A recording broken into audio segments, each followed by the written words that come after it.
presença no chat. Além de comprovante, a lista tem um espaço para comentários que estão sendo muito ricos e provavelmente a gente vai reunir esses comentários e compartilhar com todos os participantes. Nós temos um canal de participação com materiais disponíveis e ferramentas de comunicação para trocas de experiências, diálogo e ação no chat. Estaremos programando rodas de lista tem um espaço para comentários, links estão sendo muito ricos no canal. Então, já que estou avisando que vamos disponibilizar no chat, eu pediria, por exemplo, a Larissa para fazer um convite no Discord e passar para a equipe disponibilizar no chat do YouTube e do Meet. Para fazer as apresentações iniciais, foram convidadas a doutora Renata Cândido de Andrade Ortega, psiquiatra e moderadora GAN há 4 anos no Ambulatório Ampliado de Saúde Mental de Pendotiba, Niterói, Rio de Janeiro, do Observatório Internacional de GAN.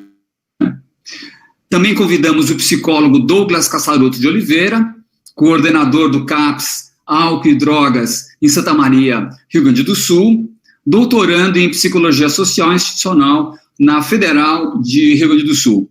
E a professora Marília Silveira, da Universidade Federal de Alagoas, integrante do Observatório Internacional de GAN, que tem desenvolvido projetos de disseminação da estratégia GAN no Rio Grande do Sul e atualmente Alagoas. A Marília estava com problemas de acesso à internet. Se ela conseguir acessar e entrar aqui na sala, ela poderá fazer a sua apresentação. Passo agora, então, a palavra para a doutora Renata Ortega. Renata, você está aqui na sala? Sim, Renata, muito boa noite. Boa noite. Podemos começar? Sim, estamos te ouvindo. Então tá. Bom, enfim, boa noite. É muito bom poder trocar sobre um assunto que me apaixona tanto. Eu gostaria de estar sentada presencialmente com todo mundo num grande círculo, como eu, Paula e o de Pendotiba fazemos, o GAN. Mas a gente pode fazer de conta que a gente está numa grande roda, e essa roda está grande, está crescendo. Quero agradecer também ao Eduardo Caron, que tem sido tão bacana, tão disponível, e por permitir que esse encontro entre pessoas tão potentes e a fim de trabalho possa acontecer. Enfim, falar da experiência GAN de uma forma resumida é um desafio. Faz sentido no diálogo? Eu escolhi 3 aspectos para falar, para ver se se eu consigo ser breve, se a gente aumenta o de diálogo no final das apresentações. Eu quero falar sobre autonomia coletiva versus autonomia individual. E aí eu acho que cabe eu contar um pouco da história do GAN no ambulatório de Pendotiba. Essa história começou com um grupo de medicação que eu e o Rui, que era o farmacêutico do ambulatório, fizemos a partir da percepção de que a gente tinha uma prática de tutela com pacientes que pegavam medicação com dose unitária toda semana. E aí, o objetivo nesse momento é que essas pessoas pudessem gerir a própria medicação. Realmente informativo sobre as medicações, princípio ativo, direito à bula, interação medicamentosa, características dos remédios, enfim. Os usuários que participaram desse grupo, eles deixaram de precisar da dispensação em dose unitária. E aí a gente atingiu o nosso objetivo, que nesse momento era um objetivo de uma autonomia individual, que cada um desse conta do seu tratamento, da organização da sua medicação. Como o Rui era estudante de psicologia, agora ele já se formou na UF, ele me apresentou ao grupo de pesquisa Nativos GAN UF. E a proposta, eu e o nosso serviço conhecemos a proposta da autonomia coletiva, que é muito mais ampla, que promove uma análise mais crítica do tratamento pelo usuário e, com isso, uma participação mais ativa. E não é só isso, né? A GAN parte dessa questão da medicação, mas ela amplia no sentido de desenvolvimento da cidadania, da dimensão política, nesse compartilhamento de experiência. Não acho que seja um conceito óbvio a autonomia coletiva, também não acho que seja uma experiência fácil, e não diz respeito só aos usuários, diz respeito a nós, trabalhadores. A gente é convidado a rever a nossa própria autossuficiência, e o nosso trabalho também passa a ser mais compartilhado entre nós da equipe, mais compartilhado com os usuários. Em 2016, que foi quando isso tudo começou, o Márcio Loyola, que é um psiquiatra, estava iniciando um projeto de doutorado sobre o impacto da experiência GAN na formação de alunos de medicina da UF. Que nós fôssemos o campo de pesquisa. E foi assim que a GAN entrou. A GAN entrou no nosso serviço, como geralmente eu acho que ela entra, que tomam essa estratégia, né? Em primeiro, a estabilização do usuário era o bastante. Em um segundo momento, essa tutela para incomodar. E aí, em seguida, a gente pensou numa autonomia que era ali individual, e a gente, então, deu esse passo muito mais amplo para a autonomia coletiva, para a estratégia GAN.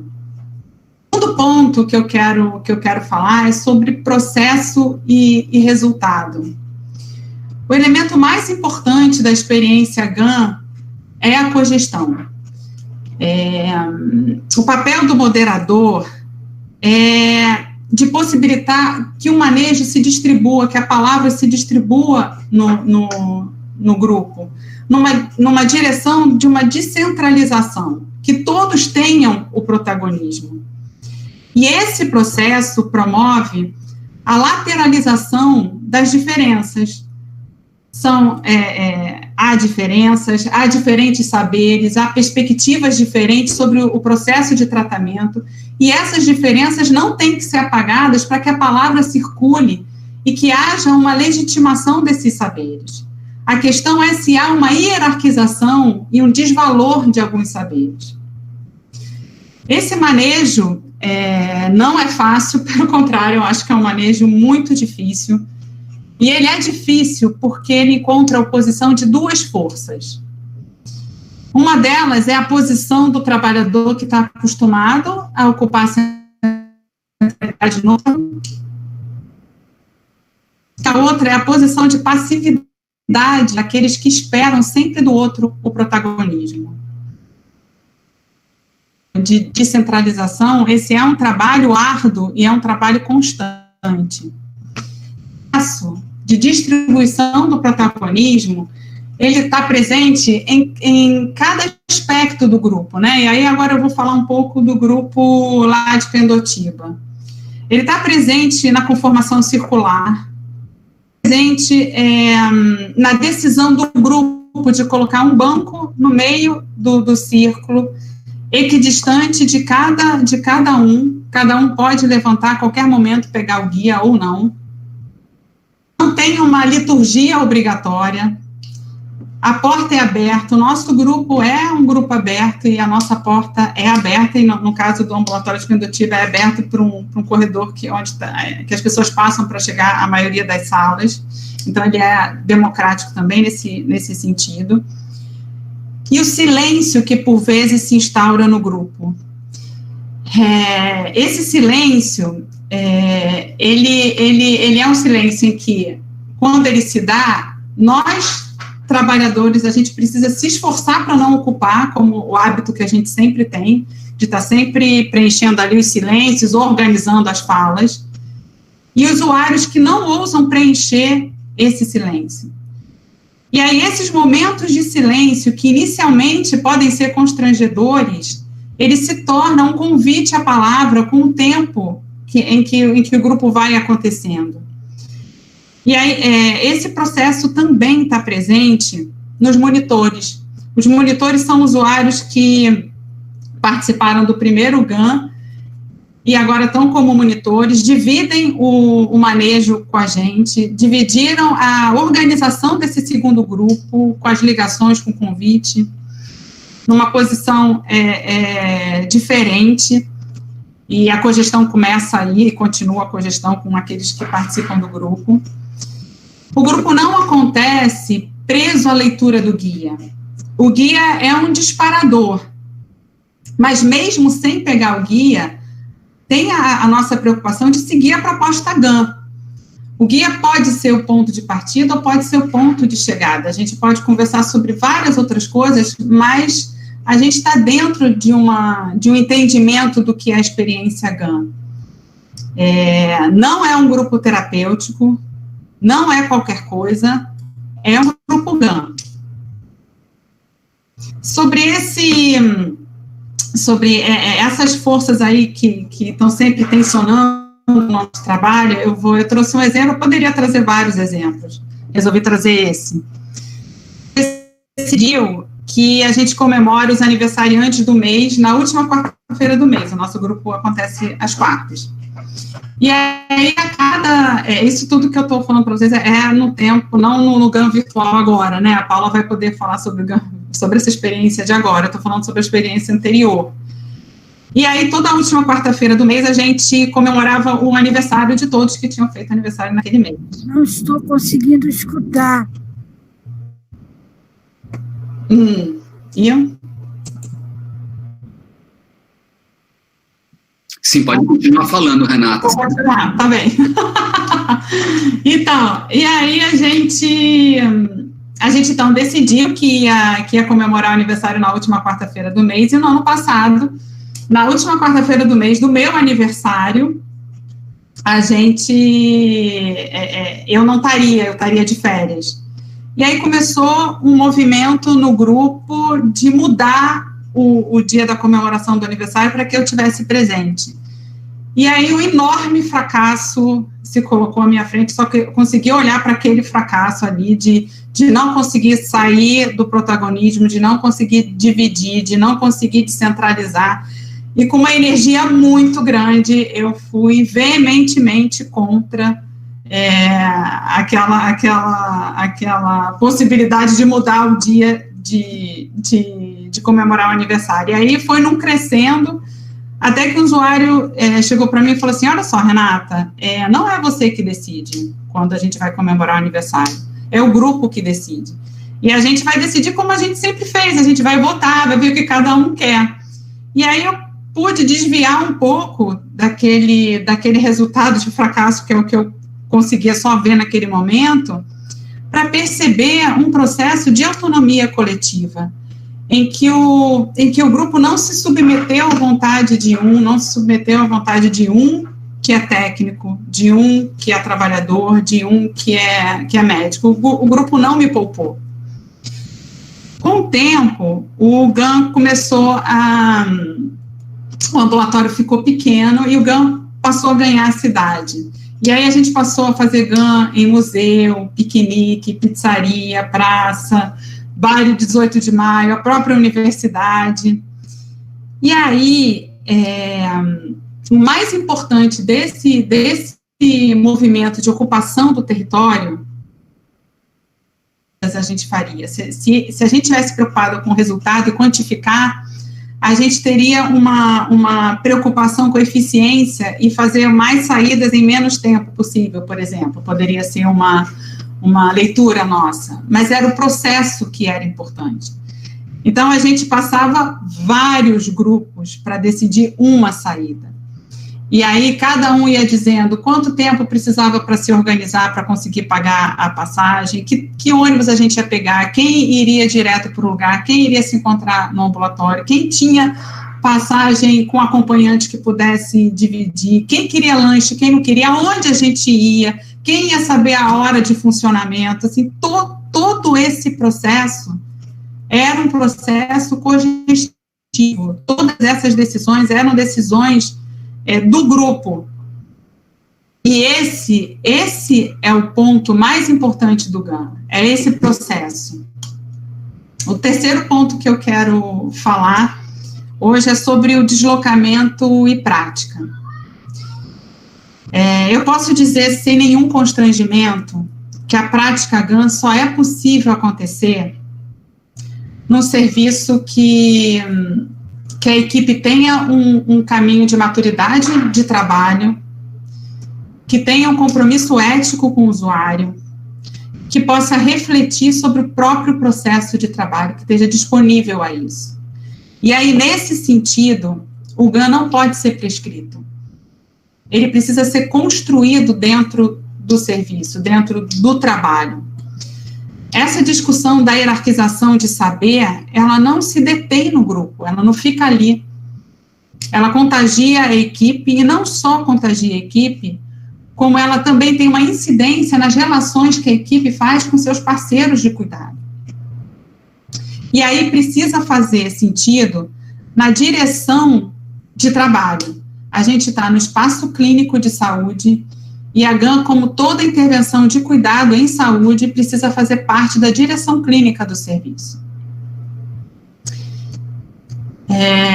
A minha participação no GAN foi muito doída, principalmente no início, no primeiro grupo.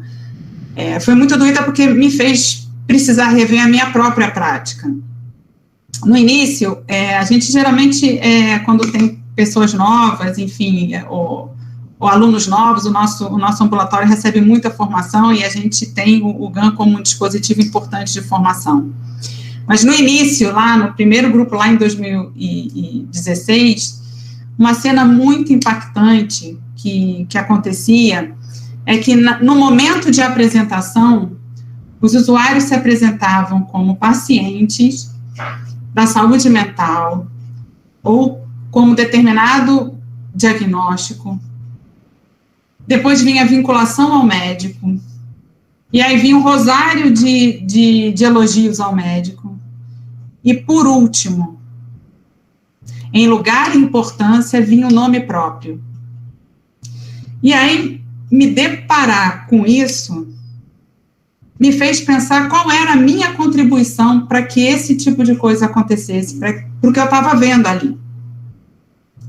Onde é que eu estava nesse cenário? Qual era o meu papel, que certamente eu estava presente ali? O GAN instrumentaliza o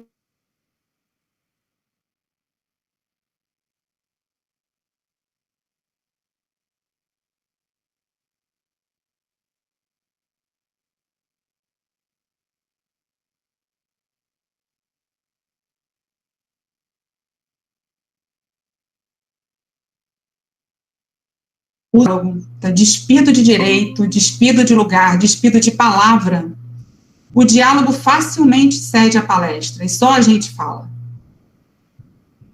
Eu vou dar outro exemplo mais uma vez, sobre essas forças que estão tão presentes e se tornam tão óbvias quando a gente está inserido na prática GAN. Uma paciente do GAN que é super bacana, super ativa, fala muito, muito potente. Ela um dia chegou no grupo e falou assim: Renata, eu vou te falar uma coisa que eu nunca falei. Você me passou umas gotinhas, uns anos atrás, que me dava sono o dia inteiro, eu odiava aquelas gotinhas. Aí, pô, mas por que você não me falou isso? Aí ela, não, porque olha só, eu pensava, se a doutora Renata me passou essas gotinhas, ela sabe o que está fazendo. Ou seja, eu tinha um suposto saber sobre ela, sobre o corpo dela, que era mais importante do que a própria experiência que ela estava tendo. E aí a gente vê mais uma vez essas duas forças do protagonismo e do esvaziamento do sujeito. Quase a totalidade praticamente todos os pacientes que eu atendo como médica assistente que participaram do GAN diminuíram a quantidade de medicação na prescrição. Esse não é o objetivo, esse não era o objetivo, mas o que acontece é uma apropriação do próprio tratamento, é o entendimento da prescrição, é a percepção e a legitimação dos efeitos colaterais, é a organização, a medicação passa a fazer sentido ou não no tratamento. E aí isso abre para uma negociação. Essa negociação, ela amplia as alternativas para além de obedecer ou desobedecer. Ou eu obedeço e tomo a medicação porque o médico mandou e isso não passa por mim, ou eu desobedeço, não tomo a medicação e não posso comunicar isso, porque não era suposto que eu desobedecesse. Então, passa a haver uma parceria de cuidado. E tanto o médico quanto o usuário ficam menos sozinhos no tratamento. E essa parceria é muito mais potente. O Observatório Internacional GAN tem pensado em alguns indicadores de análise da prática GAN, a partir das experiências que a gente vai dividindo nos diversos lugares, né? E o que a gente tem escutado muito das experiências é uma diminuição das desestabilizações dos usuários e uma diminuição das internações daqueles que participam do GAN. Uma ampliação no território, uma manutenção dos grupos, depois por exemplo, nos serviços em que a pesquisa iniciou o GAN foi iniciado como campo de pesquisa, como foi o caso do ambulatório de Fendotiba, os serviços tendem a entender como uma estratégia importante de cuidado. Uma maior adequação, uma melhor adequação dos esquemas de medicação vão acontecendo. E uma construção de rede de apoio entre os componentes do grupo e para além do grupo. E muitas vezes é possível o manejo de algumas crises dentro do grupo GAN. Bom, enfim, era isso que eu queria apresentar, foi rapidinho para a gente poder conversar. Obrigada. Muito obrigado, Renata. Só para a gente ter uma ideia, a fala da Renata deu 25 minutos, então, assim, para a gente hoje está naquele esforço de tentar terminar o evento até as 9 horas. Então, vou pedir para os próximos pessoas que forem falar ficarem mais atentas ao tempo, para a gente poder abrir a palavra para as pessoas que desejarem compartilhar suas experiências aqui também. Então, eu queria convidar o Douglas Cassaroto, do Rio Grande do Sul, do CAPS Álcool e Drogas de Santa Maria, para falar da experiência em álcool e drogas. Você está por aí, Douglas? Oi, tudo bem? Boa noite, Douglas. Boa noite, Edu, boa noite a todos e todas. Eu vou tentar seguir as orientações dos 15 minutos, Edu, e para isso eu acabei escrevendo algumas questões. Eu vou abrir o Doc em Word aqui e vou apresentar um pouco as reflexões que eu fui trazendo.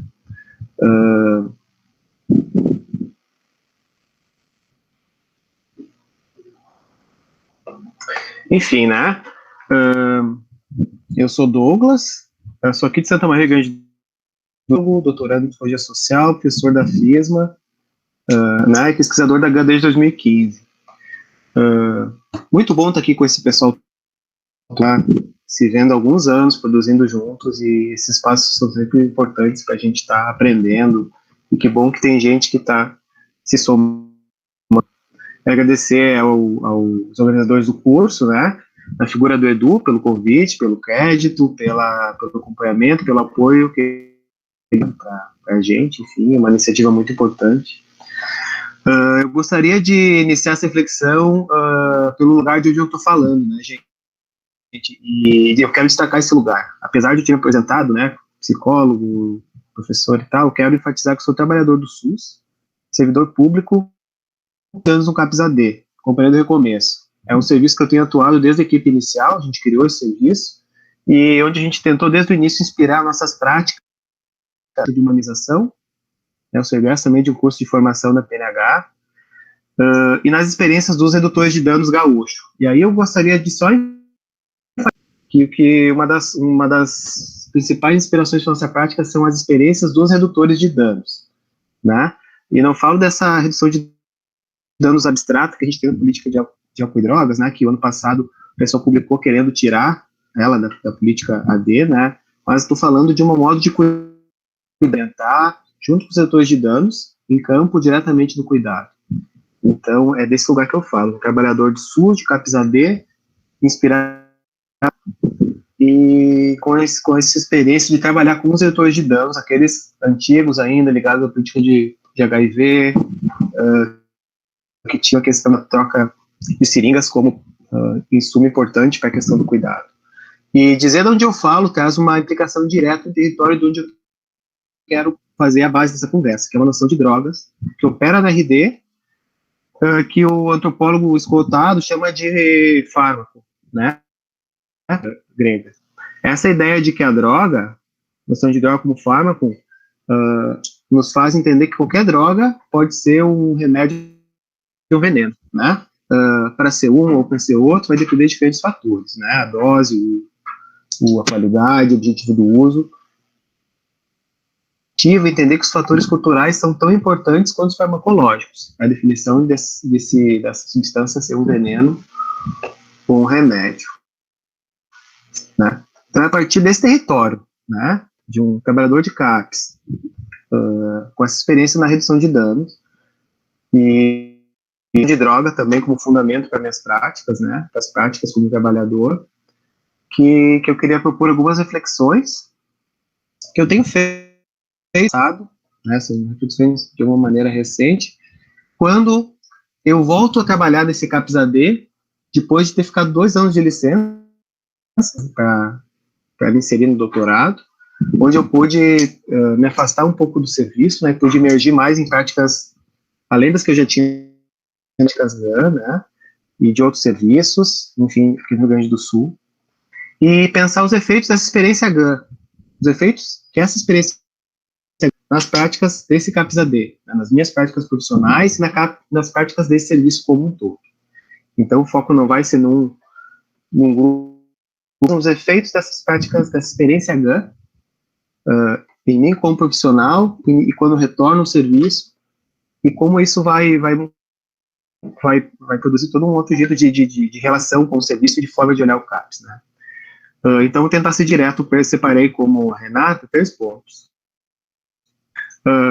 E aí tentar ir direto para eles, para também... o primeiro deles, um dos efeitos é a compreensão de que pode ser considerado uma prática de redução de danos em relação às drogas prescritas.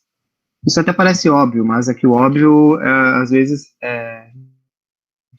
não consegue enxergar, né, por estar na nossa cara, né. E isso, eu fui me dar conta disso depois de um tempo de trabalhando com a GAN.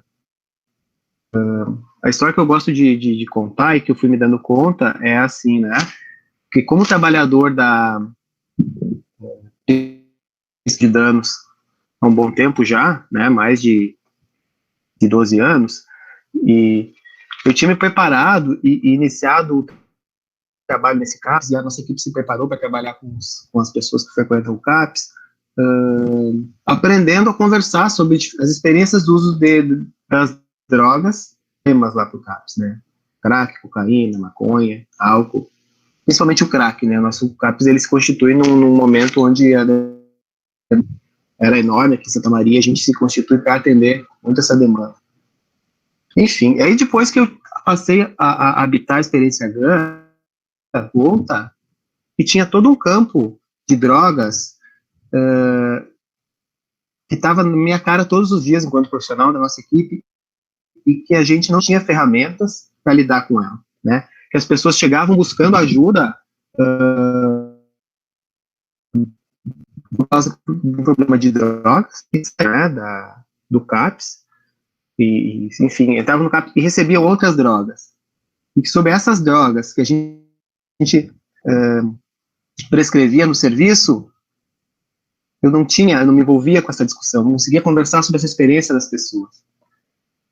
Sobre esse, né, e então eu comecei a entender que me preparei todo para entender um campo das drogas, que é o das drogas que foram prescritas, e o campo das drogas que a gente prescreve, eu tinha deixado totalmente descoberto, não tinha pensamento sobre. Era uma ação que era delegada à medicina, e ficava, então, Eu comecei a ver essa falha no modo de entender, né, o campo das drogas e de trabalhar. Pensar no Guia GAN como um insumo, tal como eram as seringas que a gente distribuía no campo, que eu estou dando, insumo, a materialidade, né, a temática, o conteúdo, ele abre espaço para conversa, aprendizados, trocas, também sobre essas experiências, e falar dessas experiências me leva ao segundo ponto que eu queria trabalhar com vocês. Eu queria trazer, que eu fiquei pensando. Que essa experiência GAN, né, somada com essa perspectiva da redução de danos, né, esse olhar mais amplo sobre a questão das drogas, trouxe uma problematização da função do CAPS. E aí eu digo assim, eu explicando para vocês, né, quando eu comecei a olhar para a experiência com as drogas, né, e aprender sobre a ótica de quem as usa, quem tem essa experiência, o que se evidenciou para mim foi um deslocamento do olhar sobre a droga para os outros determinantes. Mas não só o deslocamento de um olhar, ampliação de olhar, mas a busca também de práticas e invenção de dispositivos que incidam sobre esses determinantes. E o exemplo pode ser assim, não consigo mais ver o CAPS sem pensar na relação do CAPS com a miséria, do CAPS com o machismo, do CAPS com o racismo, né? Então, uma história, né? Nessa perspectiva, então, quando eu volto, assim, pro serviço, e venho com essa coisa da GAN muito forte, né, e a equipe esperando, é importante pontuar uma questão, né, gente, talvez não tenha ficado muito explícita no início.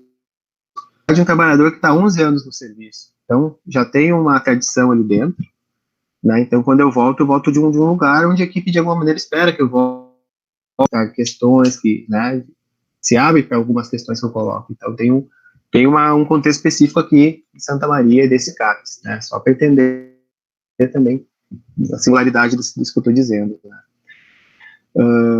Aí quando eu volto, né, e começo a propor as práticas, eu começo a me dar conta sozinho. Então, nesse CAPS, a GAN vem como uma proposta de reorganização do serviço, né, e essa reorganização eu queria trazer duas frentes que a gente começou a investir, né. Em relação à miséria, por exemplo, a questão do pessoal não ter o que comer, de não ter trabalho, né, o cara viver com bolsa família de R$90, então a gente começou a apostar na geração de renda, mas não como um dispositivo, mas como um dos carros-chefes do CAPS, né, a gente começou a ver assim, poxa, né, o CAPS, a gente com uma estrutura, né, grande, uma equipe multiprofissional, o cara, quem sabe o cara chega aqui, que com os processos de trabalho, o cara pode chegar aqui sendo preparado para o mercado de trabalho ou conosco tendo uma renda e podendo construir um outro tipo de...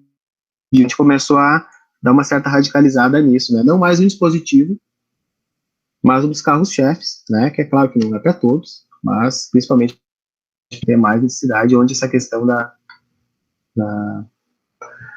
das condições socioeconômicas pega muito forte, né? Em relação ao machismo, forte para como as mulheres ficam no serviço, e diferente de outros CAPs que eu conheço, assim, que não são com drogas, a gente tem a perspectiva que as mulheres não ficam muito tempo no serviço, né? As mulheres, a questão do uso de droga em relação às mulheres tem um estigma muito... tem questões super, né, que tem a ver com a questão do machismo envolvido, né? Então a gente começou a mulheres, como o nosso espaço, entender como o nosso espaço não é configurado para acolher as mulheres, né? E aí eu vou citar uma questão básica, né? Como é pensado só para os homens, por exemplo. Ou então, como é que a gente acolhe as mulheres que têm seus filhos e estão cuidando dos filhos, né?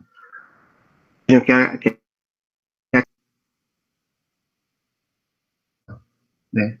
Essa ideia da droga, né? A gente com questões consegue ter mais esse foco e aí também incidir sobre isso, né? E focar também a prática do serviço nisso. Por fim, ter a experiência do GAN, né? Que é que a experiência GAN produziu, então, assim, a gente pode dizer, um deslocamento radical do CAPS, um pouco que a Renata já trouxe, e vou dizer um pouco com as outras palavras, com as minhas palavras, né? Algumas questões então que começaram a habitar os dias, assim, tem CAPS, ou então quem cuida de quem? Daí eu tô lembrado de uma das primeiras discussões quando eu retornei para a equipe, né? E a discussão era de que servidores, estagiários e residentes, né? Só os primeiros parecia equipe. Tinha umas falas, vamos fazer uma reunião só a equipe. Tá, e quem é a equipe? Igual servidores, concursados, né?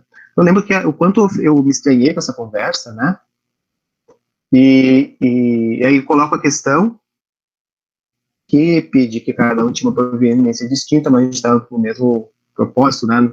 E aí uma pergunta que eu na hora surge, tá, gente, os usuários vão ser da equipe? Pergunta que até hoje eu tenho, né? E tensiono a partir dela também um pouco. Eu falei com a ideia da lateralização produzida pela experiência GAN, do usuário ser pesquisador, ser moderador, e fico pensando, será que essa experiência de lateralização, né, não tem que se dar nos outros dispositivos do CAPS? Como fazer isso? Uma ideia de uma radicalização, uma lateralização.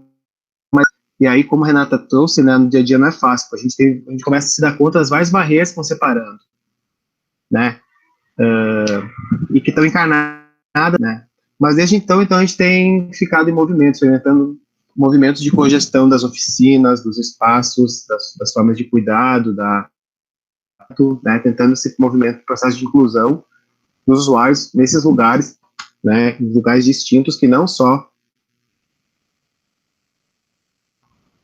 o de passivo, né. Então, eu entendo que a ideia é que isso parte da experiência GAN, mas a ideia é que hoje está sendo tida como fio, que a gente está tentando estruturar o serviço a partir disso. Então, para concluir, eu quero dizer que a experiência GAN em redução de danos, ou GAN como redução de danos, produziu, né, como trabalhador, então eu sujeito uma sensibilidade diferente ao serviço que tem me feito radicalizar as práticas de tirar as drogas do centro, atuar em relação a marcadores de sofrimento, como miséria, machismo, racismo, também, principalmente, que eu acabo tendo que fazer, né, como homem branco, enfim, esse privilégio, tá? E, por fim, uma radicalização dos processos na posse da cogestão dos processos, né? Uma radicalização na posse da cogestão dos processos. Isso que eu escrevi, que eu tentei elaborar, não sei como é que está meu tempo, porque eu não estou vendo aí, o Edu já apareceu, mas é um pouco, desculpa se não fiz entender, mas eu quis largar as ideias para a gente conversar também, tá, gente? Um abraço aí, obrigado pela oportunidade de estar trocando. Muitíssimo grato, Douglas, pelo seu depoimento da experiência em Santa Maria e do seu envolvimento nessa questão da relação da GAN com a redução de danos. Muitíssimo obrigado. A professora Marília Silveira não conseguiu se conectar para poder fazer a sua apresentação nesse momento, e então gostaria de poder convidar a psicóloga Indianara Ferreira, que está aqui com a gente. Ela foi convidada para estar junto do debate, e como a professora Marília não conseguiu entrar na sala, eu gostaria de poder convidar a Indianara, que é doutoranda pela Universidade Federal de Rio Grande do Norte, moderadora GAN no CAPS Álcool e Drogas 3 em Natal. Então, que ela possa também agora contribuir, né, com essa conversa sobre a GAN no ambiente de álcool e drogas, no cuidado em álcool e drogas. Por favor, Indianara, muito obrigado pela sua presença aqui com a gente. Boa noite a todo mundo, né? Obrigada pelo convite, Edu, e agradeço também a todo mundo que está envolvido na organização desse momento, né? Desde a organização até os participantes que também constroem, né, a potência assim desses encontros, desses espaços, né, de tantas trocas.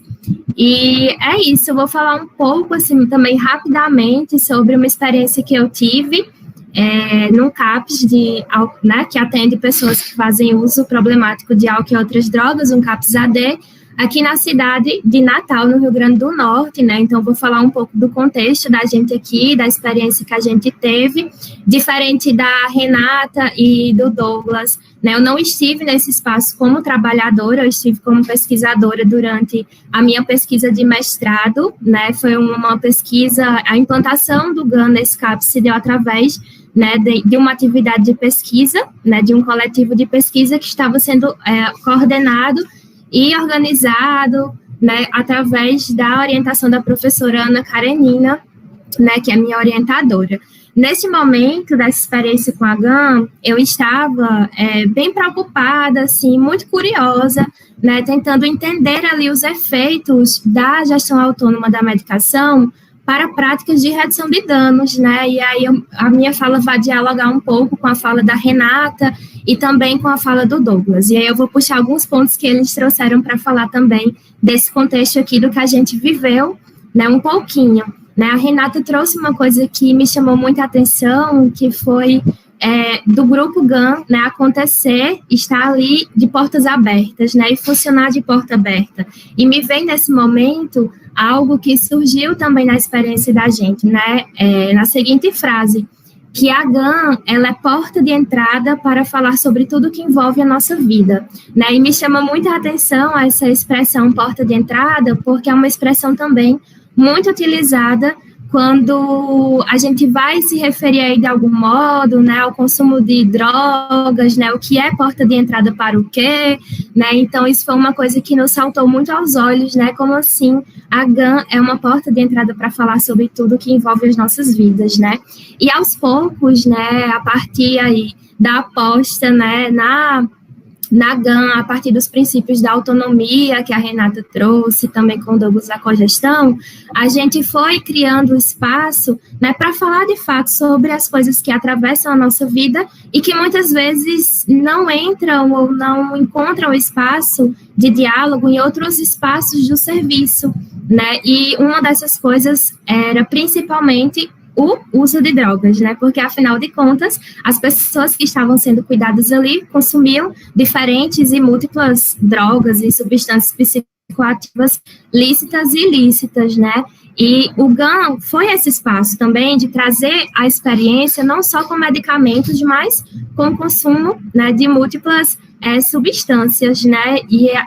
eu trago também isso porque isso foi uma questão de análise para a gente, né, nesse sentido que a Renata mesmo trouxe, né, porque a GAN ela vai se construindo como um lugar de análise também dos nossos lugares, né, e das nossas práticas, ali naquele espaço e de forma coletiva e compartilhada, né, então, por que a gente, né, está aqui, a gente faz uso de substâncias, a gente está aqui se cuidando, mas a gente às vezes não consegue falar sobre isso de um modo muito aberto, né, sobre as substâncias que eu consumo. Porque, apesar de estar no serviço, né, que se dirige a pessoas que consomem drogas, nem todas as pessoas querem ou desejam ou têm interesse em parar o uso de substâncias lícitas e ilícitas, e aí acaba que, né, todas essas substâncias vão ali de algum modo na vida das pessoas, né, compondo suas vidas, né, as suas relações com a cidade, com o território,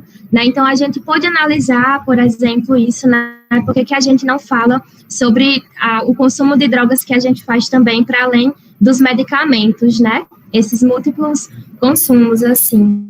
Né, e foi esse espaço para a gente se conhecer, né, para a gente quem, né, às vezes as pessoas estavam ali no serviço há 10 anos, convivendo naquele espaço, mas ia se dando conta de que não se conhecia, né, e uma questão, assim, que foi colocada, eu não sei, nos espaços, né, que vocês estão, como é que isso acontece, foi também os usuários de drogas não poderem andar juntos, né, um pouco sobre essa ideia de que se as pessoas que usam drogas, elas vão consumir drogas, elas vão fazer com que o outro consuma alguma substância que então, digamos assim, que foi um momento também da gente pensar e problematizar e desconstruir e construir também outras ideias acerca, né, dessas múltiplas substâncias que estavam ali, né, de algum modo presentes, né? E aí eu trago também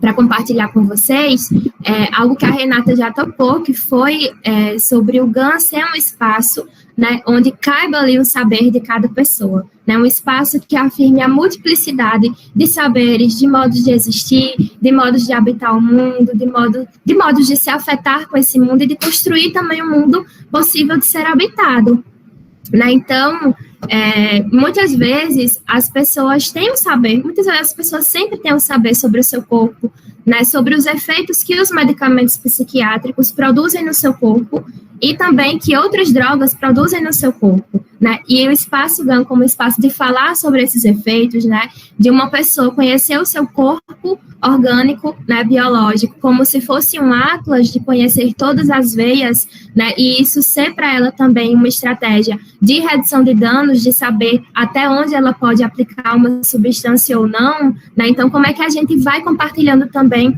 esses saberes, né, dentro do grupo, de modo que a gente possa coletivamente contribuir, compartilhar, né, e somar no cuidado de outras pessoas que estão ali, né, e a partir mesmo assim dessa troca. Então, acho que esse espaço de afirmar essa multiplicidade, né, de reconhecer esses diferentes saberes, né, e saberes sobre o corpo que não são apenas, digamos aí, da detenção de um saber, né, que provém apenas do médico, e esse saber se encerra no médico, mas que a gente possa, né, nessa figura do médico, mas que a gente possa, né, colocar aí em questão, colocar aí em cena, né, o que a gente sabe sobre a gente, e a partir disso, como nós podemos construir cuidado, né, de modo coletivo, em que possamos somar e compor com o cuidado das pessoas que estão, né, ao nosso lado.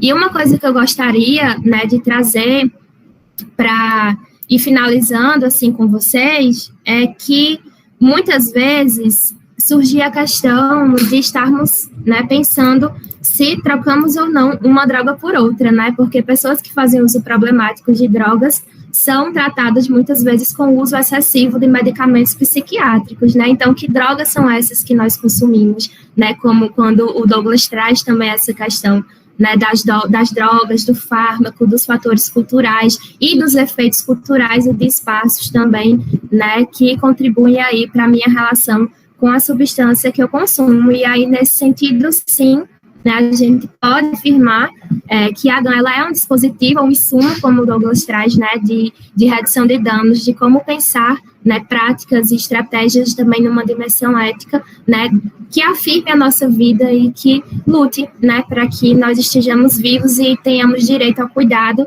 independentemente do que consumimos e do que acreditamos, né, e que as pessoas possam viver, né, e exercer, habitar esse mundo, né, como qualquer outra pessoa. Tá? Então, é um pouco disso, vou passar, porque eu estou também muito curiosa para ouvir vocês e todas as perguntas que estão surgindo aqui. Muito obrigado, Indianara.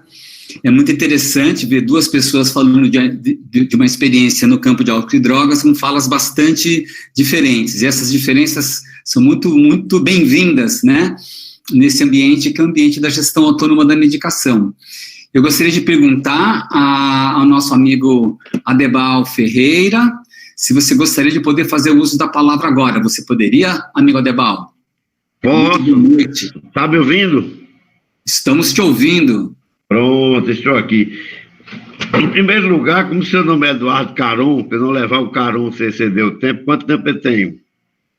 Amigo, a gente gostaria de que outras pessoas que estão na sala também pudessem ter direito de falar. Então, você tem direito de falar. Se ficar muito longo, eu ligo minha câmera, assim, aí você já vai se preparando para finalizar. Eu queria te apresentar, Adebal.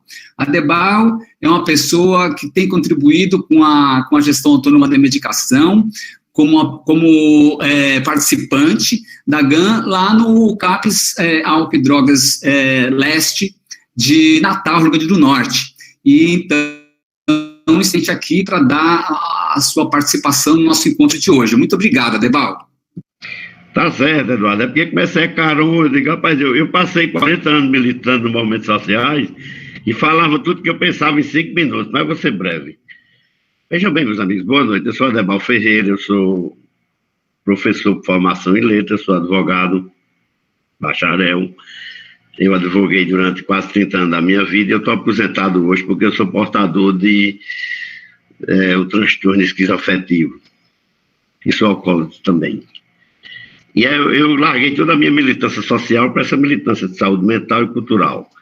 Eu quero dar um toque aqui para a Indianara, porque foi uma das pessoas referência nessa minha evolução. Eu fui para o CAPS, eu me tratava com médicos particulares, pagava R$300 por consulta, e eles me passavam medicações durante 60 dias, e depois eu voltava, eles passavam mais depois de mim.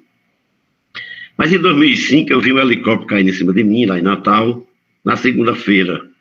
Eu fui para trabalhar e vi um prédio caindo, e eu fui o psiquiatra, ele me afastou 2 meses e 15 dias do meu trabalho. Por coincidência, um ano depois, isso está num livro que eu escrevi, todos os atestados, eu fui afastado mais uma vez por alucinações. E depois eu fui para o interior, comecei a ser tratado por um outro médico lá, e já não era mais síndrome de pânico, era bipolaridade. E depois de tudo isso, quando eu cheguei em Natal, no CAPS, depois de um médico com uma psiquiatra me acompanhar toda semana numa reunião durante mais de um ano, ele disse que eu era esquizoafetivo. Eu tenho 3 doenças minhas. Eu sou alcoólatra, esquizofrênico, paranoide e bipolar.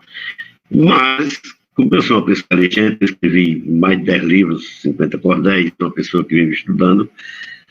Uma coisa, se você tem um problema no corpo físico que você resolve com a cirurgia, com intervenção médica, você não pode fazer isso na mente. Então eu criei uma coisa chamada Mente Sempre Alerta. Foi um psiquiatra que me avisou lá em começar a pensar coisas diferentes, pare.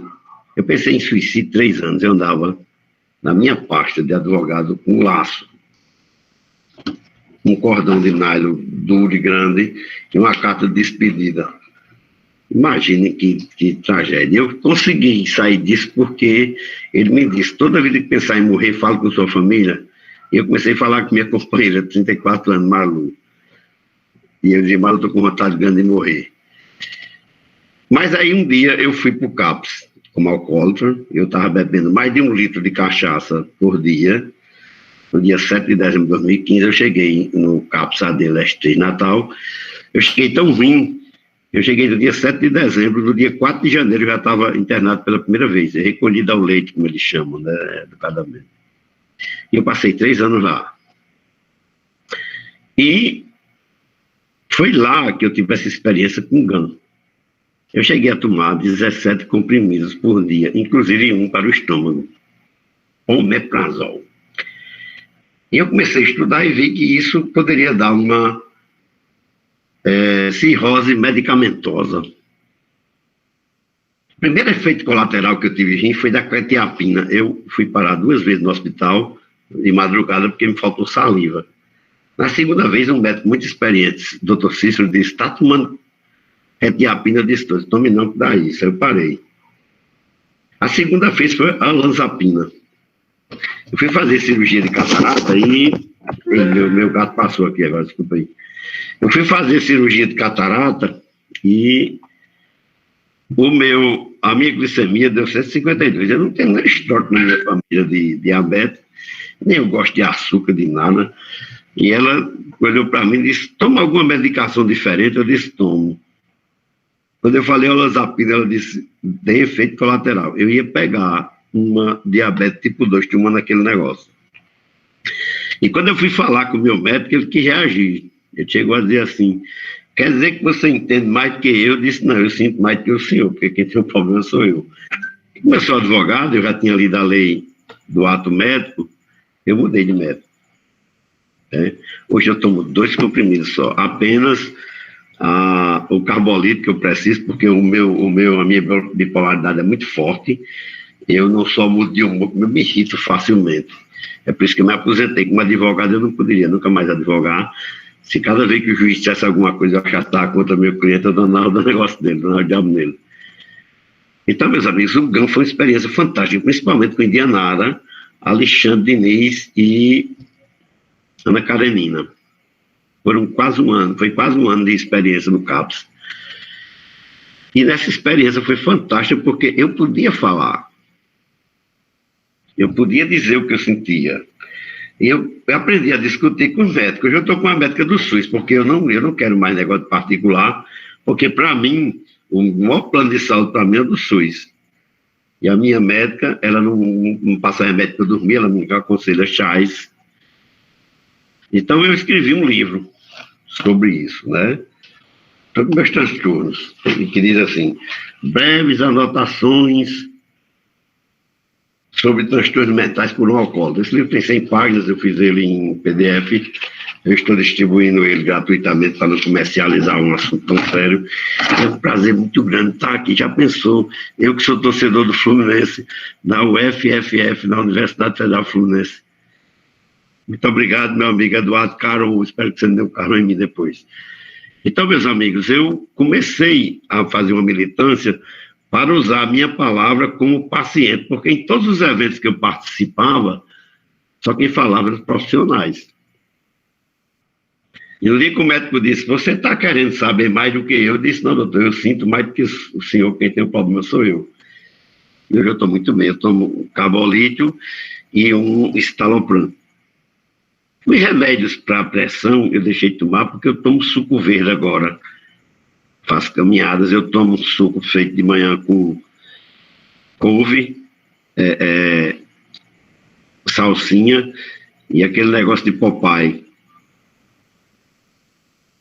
Isso me deu uma segurança muito boa. Então eu sou outra pessoa. Eu fiz um curso de cozinheiro, aprendi a cozinhar há 2 anos, meu próprio alimento bom, para me sair dessa indústria da alimentação venenosa. Que quando faz uma bolacha, bota açúcar nela para passar 6 meses dentro, para você não ter como sair. Então eu estou muito feliz em participar disso aqui, sabe? Eu me autodenomino o poeta galego feio, não é para ganhar dos bonitos, não é, porque é uma questão de marketing mesmo. Não é brincadeira. Mas estou muito satisfeito. Então eu queria mostrar a vocês, encerrar essa minha conversa com um cordel que eu fiz. No meu livro eu tenho 14 cordéis. Aí eu tenho um cordel aqui que eu fiz, cordel sobre a participação no grupo de gestão autônoma de medicação. Eu não sei nem se eu vou conseguir ler. Eu vou botar os óculos aqui para ver se eu consigo ler. Então, veja bem, vocês não sabem da satisfação, porque eu me tornei um militante e estou ajudando pessoas, amigas minhas, que tinham vergonha de assumir que eram doentes, que tinham transtornos mentais. Mas, doutor, professor, como é que o senhor fala disso tão bem? Eu digo: porque você fala ou morre. Um dia eu fiz meu cadafalso numa madrugada aqui em Veracruz, e eu só não morri por causa de um psiquiatra amigo meu, Salomão. Ele disse: quando você pensar em morrer, pense nas pessoas que você gosta. E eu subi numa madrugada, quando eu coloquei a corda no pescoço, que eu olhei para o horizonte, eu me lembrei da minha companheira, que estava dormindo na minha sala, dos meus filhos, e eu desci, chorei muito, e nunca mais eu pensei nisso, sabe? Eu aprendi a encarar a morte agora. Se ela vier, eu estou pronto, mas eu não vou mais fazer isso, porque morrer não tem futuro nenhum, de jeito nenhum, nem se queimando, nem de jeito nenhum não tem. Então, meus amigos, eu como sou uma pessoa que Deus me fez um protótipo da compensação divina, ele me fez pobre e feio, mas sabe, se eu fosse pobre e feio, eu estava lascado. Eu vou ler aqui o cordel, que está no meu livro, na página 73, que eu disponibilizo para todo mundo, já coloquei à disposição pessoal, é em PDF, eu jamais iria comercializar um assunto tão sério, né? Eu começo dizendo assim: amigos, eu vou contar a minha atual situação, as doenças que eu sofro e sobre toda a medicação que eu tomava todo dia, pois o médico prescrevia e não tinha uma solução. Às 6 da manhã eu tomava um losartana para pressão, um glicamin para diabetes, escitalopram para depressão, o mesaprol contra a acidez, carbolítio pela primeira vez para o humor sem alteração. À tarde, logo após o almoço, um andilopino para a pressão, um carbolítio mais uma vez para o humor sem alteração. Um glicamin e um tiamina, mais ácido fólico, eracina, para mim muita medicação. Às 18 horas, outro losartana, mais um outro glicamin, 2 diazepams para eu dormir, mais um carbolito, enfim, olanzapina de 5 e de 10, os verdadeiros coquetéis. Sou um alcoólatra portador de 2 transtornos mentais, bipolaridade e esquizofrenia, 3 doenças muito infernais, eram 17 comprimidos, todo dia por mim ingeridos, uma dosagem alta demais. Era remédio para o diabetes, para controlar minha pressão e para os episódios de delírios, como também para a alucinação. Quanto mais remédio eu tomava, mais era que me aperreava e aumentava a minha depressão. A olanzapina que eu tomava era para delírio e alucinação, mesmo assim eu via bichos vindo em minha direção. Continuava o meu martírio, sofrendo um grande delírio da constante perseguição. 2 diapasões eu tomava e para dormir não conseguia, acordava de vez em quando, era grande minha agonia. Hoje com chá de manjericão encontrei boa solução e durmo até raiar do dia. Foi então que me convidaram no CAPES para uma participação num grupo da universidade nos cursos de pós-graduação, e toda terça pela manhã eu participava do grupo de GAN, Gestão Autônoma de Medicação. Foi então que descobri que há 30 anos existia no Canadá uma experiência onde a medicina lá discutia que qualquer medicação, o paciente na sua gestão teria certa autonomia. Foi então que decidi procurar uma nova opção, buscar um novo tratamento com menos medicação, fazer maior sacrifício, praticando mais exercícios, melhorando a alimentação. Descobri que folhas verdes, consumidas regularmente, para a pressão e o diabetes, elas controlam eficazmente, e que sem bebida e sem sal, a nossa pressão arterial é controlada naturalmente. Reduzindo açúcar, doces, bolos, refrigerantes, nossos níveis de glicemia caem de forma impactante para os transtornos mentais. A terapia é mais bem eficaz que a medicação intoxicante. É o que eu digo aqui. A indústria farmacêutica investe os bilhões de reais criando os medicamentos com seus fins comerciais, sem ligar para o lado ético, controla no campo médico os nossos transtornos mentais. Hoje, há um certo tempo, com bem menos medicação, a glicemia está controlada, 12/8 é a pressão, convivo bem com meus delírios e assim os meus martírios estão em nível de aceitação. Hoje só 2 comprimidos, sendo 2 pela manhã, um carbolito de 300, mais um de citalopram, mais 2 carbolitos de 300, eu reduzi o medicamento graças ao grupo de Dan. Porque toda doença, sendo melhor entendida, você participando também na receita que for definida, dá para com ela conviver. E até o dia que você morrer, terá mais qualidade de vida. Será bom se eu me apresentar neste fórum internacional, na Universidade de Santa Maria, no campo de saúde mental, e dizer, sem nenhum aperreio, que este doido galego feio é um doido poeta bem legal. Então, isso foi uma onda que eu fiz, publiquei esse livro, 14 Cordéis, viu, Eduardo? E eu estou muito bem, cara, porque eu consegui fazer uma coisa mais óbvia do mundo. Já que eu não posso operar o coração, a pele, eu opero o coração, a pele, mas não posso operar a mente, eu criei um sistema chamado Mente Sempre Alerta. Toda vida que me vem um pensamento ruim, eu me ligo, e aquilo que eu estou fazendo eu paro, e vou fazer outra coisa. Vou assistir um filme, ler um livro, sabe? Estou muito bem, amigo, agradeço demais esse espaço, porque a gente nunca tem voz, os pacientes. E eu tenho 5 mil amigos nas redes sociais aqui no Facebook, e muita gente, Eduardo, me procura sem entender. Como é que o senhor fala disso tão bem? Eu digo que tem que assumir, rapaz. Senão você morre. Se você pensar em morrer, não disser a ninguém, você morre. Se você pensar que é doido e não assumir, você morre. Muitíssimo grato por todas, não só pelas palavras, pela sua presença, pela sua poesia, por múltiplos sentidos que a sua contribuição traz para o nosso encontro de hoje. A gente fica muitíssimo agradecido. As pessoas escreveram aqui no chat, tanto do YouTube quanto no chat aqui do Meet, estão perguntando para saber se o livro está disponível lá no Discord. Eu já avisei que você botou o livro lá para todos nós podermos conhecê-lo, e queria comunicar a todos que o Adebal e as pessoas que desejarem fazer uma roda de conversa sobre o uso de drogas psiquiátricas e outras drogas, lá no canal do GAN, no Discord. Vamos marcar essa roda de conversa, vamos fazer o lançamento do livro do Adebal. E então, isso ainda não tem data, mas temos um ponto de encontro das pessoas que estão participando desse evento, dessa jornada, que a gente possa continuar, então, lá o livro do Adebal já está disponível, e em breve faremos, então, uma roda de conversa por lá.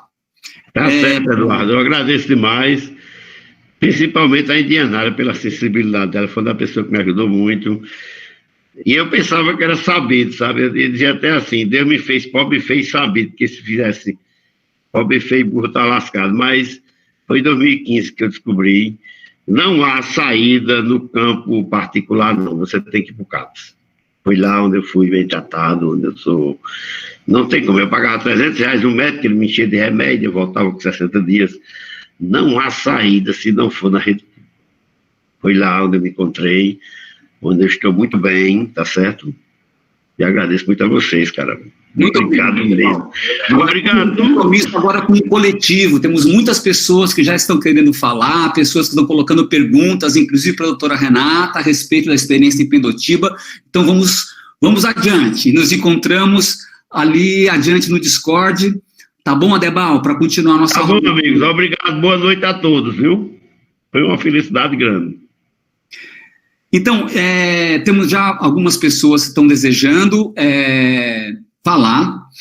Então, a primeira pessoa é a psicóloga Paula Azevedo, do Ambulatório de Saúde Mental de Pindotiba. Paula, você poderia falar conosco? Boa noite, Paula. Olá, boa noite, gente. Agradecer esse espaço, né, esse momento, assim, de poder compartilhar a experiência, escutar todo mundo também que falou.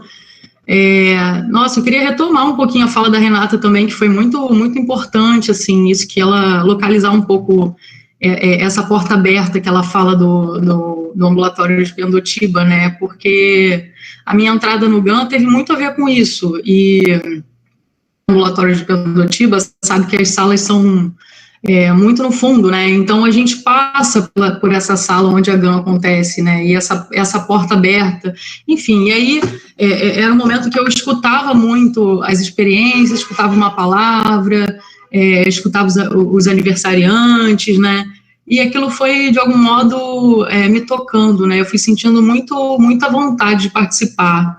Eu não me sentia convocada, eu me sentia, assim, convidada a participar daquele espaço, né, e eu acho que isso tem a ver muito com aquilo que o Christian falou, num outro momento aí, né, de discussão, falando do contágio, né, que eu acho que a GAN tem essa potência de contágio muito grande, né.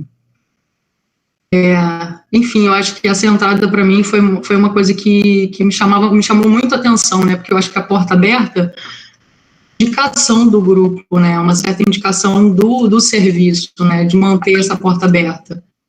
E uma outra coisa, assim, que eu queria compartilhar também, brevemente, né, de maneira bem breve, para circular a palavra, que eu acho que é o mais importante aqui desse encontro, né, poder circular, foi uma experiência que a gente teve na GAN, né, de um encontro, primeiro passo, e aí tinha uma pergunta que dizia assim, ampliando a sua autonomia, com quem você conta? E aí duas usuárias, né, que estavam no grupo, e aí foi um movimento, assim, de poder escrever as experiências, né, poder escrever essa ideia de com quem cada um podia contar.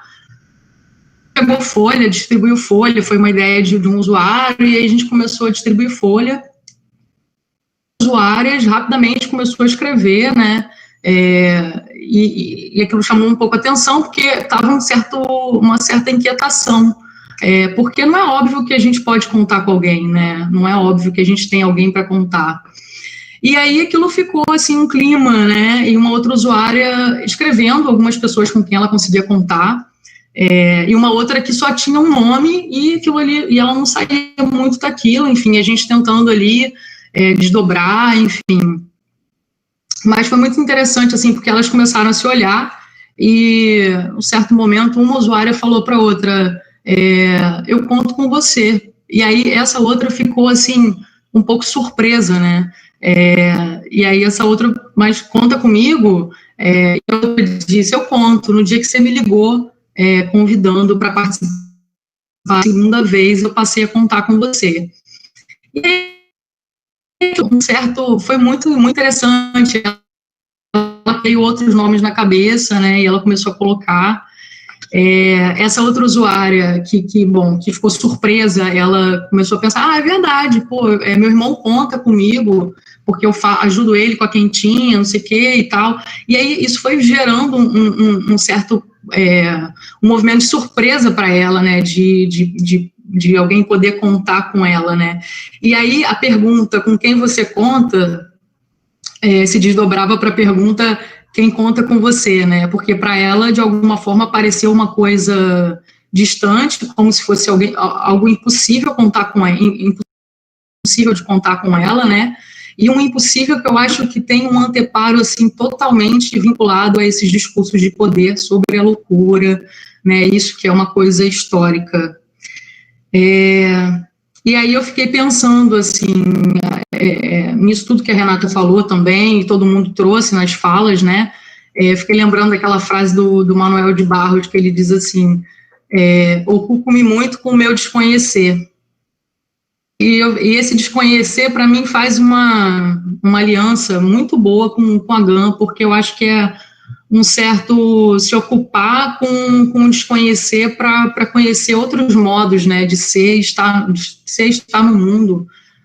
Uma certa possibilidade de desconhecer esses limites que são colocados por esses discursos, né, conhecer possibilidades, poder se surpreender com isso, de que é possível sim contar com ela, e eu acho que isso tem a ver também com o deslocamento do profissional, também de desconhecer essa prática tão engessada, da gente olhar por outros lugares, né, permitir outras coisas, né, então era isso que eu queria um pouco compartilhar com vocês e que me tocou. Muito obrigado, Paula. Pessoas, então nós temos agora algumas questões que foram colocadas no chat e temos também um inscrito que é o Rubens Alexandrino. Então o que eu vou fazer é o seguinte, o primeiro é pedir para a Renata responder uma questão, vou ler aqui a questão que foi colocada, direcionada para a Renata. Então, essa é uma pergunta do Rodrigo Berlese, de Santa Maria, que estuda terapia ocupacional na Federal de Santa Maria, e pergunta, em relação ao medicamento, seria correto informar o paciente que ele pode questionar a mudança, cancelamento da medicação, que são contra e esperam para analisar os sinais. Então, essa é uma questão que o Rodrigo está fazendo para Renata. Você poderia... Isso, Renata, muito obrigado. Então, a gente não precisa informar ninguém sobre o direito que ela já tem. Nós todos temos direito de questionar qualquer tratamento que a gente se submeta. O importante é que justamente a gente questione e que transforme isso num diálogo, que a gente não faça sozinho.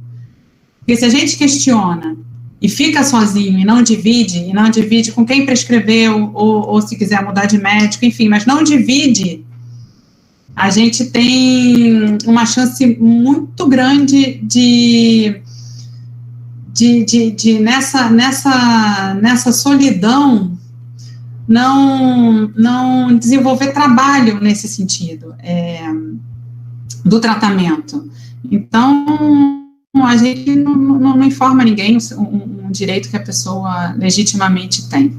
O que eu digo é que a pessoa não fique... questionar, você precisa falar, você precisa da palavra, né? Que você use a palavra, então. E use a palavra para quem pode estar com você. Acho que é isso, assim, ninguém pode nenhum médico pode não querer conversar com o paciente, não tem como, não tem a menor possibilidade de alguém atender sem conversa, né? E o que a gente precisa é que a gente precisa falar e o paciente precisa falar também. A gente precisa ouvir, né? Talvez a gente precise treinar mais a ouvir e o usuário poder treinar mais a falar, de verdade. Acho que é isso. Muitíssimo obrigado, Renata. A Renata, ela simplesmente faz uma caçapa maravilhosa de que na GAN é um espaço para profissionais que desejam colocar a medicação em conversar sobre a medicação. Bom, a gente fica muito feliz de estarmos aqui na Casa GAN. Eu queria chamar o Bruno Alexandrino. Desculpa, amigo Rubens Alexandrino, você está aqui na sala, pediu palavra, boa noite, Rubens. Boa noite a todos, tudo bem? Meu nome é Rubens, eu sou paciente da UBS Silmaria, em São Paulo. Uma certa reunião que teve com as professoras da PUC, do Grupo GAN, o tema era a associação de álcool com medicação. Um paciente disse que preferia 51 ao invés de seguir os medicamentos, porque, segundo ele, faria efeito mais rápido. Então, a gente precisa ter essa preocupação também, com os cuidados com a pessoa que prefere rápido, ele não precisa ir em consulta, ele não precisa esperar, não precisa dar o nome na farmácia, não precisa aparecer. Ele consegue uma bebida alcoólica em qualquer lugar. Na ocasião, nós tínhamos um médico nosso no grupo, e eu, como sou apreciador de vinho, perguntei ao médico, né, eu tomo um vinho tal, eu preciso suspender o meu tratamento, o meu vinho, né? E ele disse, não, você pode continuar. Depois eu fiquei sabendo que cada médico tem um parecer sobre isso. Alguns mandam parar, outros mandam diminuir a dosagem, mas o doutor, eu vou dizer o nome dele, é o doutor Hugo Hernandes, muito boa, gente boa, disse que não havia problema, então eu consegui fazer uma conciliação da medicação com o álcool, e isso foi muito bom. Obrigado a todos, boa noite. Muito bom, Rubens. Muito obrigado mesmo. É muito interessante como aqui a gente tem uma diversidade maravilhosa de perspectivas e de experiências compartilhadas sem nenhum tipo de contestação da experiência do outro, uma aceitação da experiência do outro. Isso é a GAN. Muito bom. Teria uma outra pergunta também para a Renata. Eu vou compartilhar aqui. Como a Renata ela se reportou uma experiência de formação na presença de estudantes lá no ambulatório de Pindotiba, então o Diego Sarco de São Paulo, do Capital de Drogas Jardim Média São Paulo, pergunta, quer dizer, na verdade ele afirma que precisamos incluir a GAN na formação farmacêutica. Ele está notando que, você está reivindicando, digamos, que a GAN seja uma importância na formação farmacêutica. E pergunta se tem experiências da graduação para a Renata. Vou dizer para você, né, a história do GAN começou com o Rui, que era o farmacêutico do nosso ambulatório, né? E acho que o nosso ambulatório tem vários corações, a farmácia era um dos corações. A gente não tem mais a farmácia dentro do ambulatório, enfim. Mas era muito interessante, porque ali se davam diálogos incríveis, né? E muitas coisas que não eram ditas nas consultas ou em outros ambientes eram ditas ali, porque se encontrava um ouvido sensível, né? Outros farmacêuticos também que passaram foram muito especiais. Então, eu também acho que a GAN tem tudo a ver com a formação em farmácia. Em relação à formação, a minha primeira experiência GAN foi com alunos, né? Nós éramos campos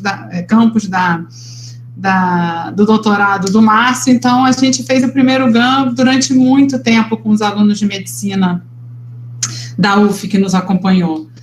E foi incrível, assim, aprendi muito. Eu acho que a formação... Eu já trabalhei em lugares que recebiam formação e lugares que não recebem a formação, e é completamente diferente trabalhar num lugar arejado pela formação, com o questionamento de quem está em formação, quem está chegando com um novo olhar no seu trabalho, e isso nos faz desenvolver o trabalho.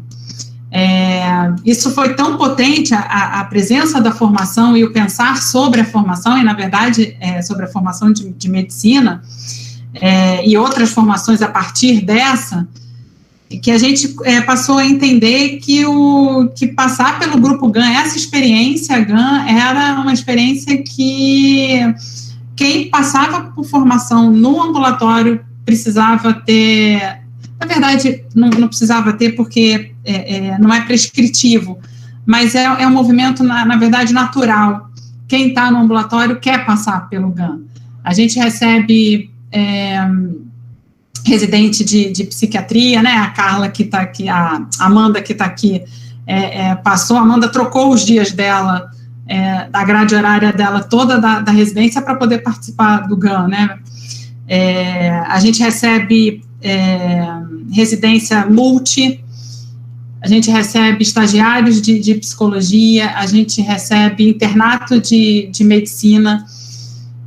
Então, a formação e a GAN, eu acho que são coisas que poderiam ser indissociáveis se eu pudesse defender essa ideia, porque é uma oportunidade de formação, né? A formação é além da informação, e se tem um dispositivo que eu acho que é formador no ambulatório, nesse sentido mais amplo, é a experiência no GAN, é a experiência de você escutar o outro, de você incluir o outro na sua prática.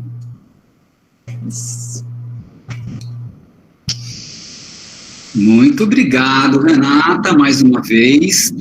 Hoje nós fizemos esse controle maior, mais rígido sobre o tempo, estamos com bastante folga para a participação de pessoas do público. Então,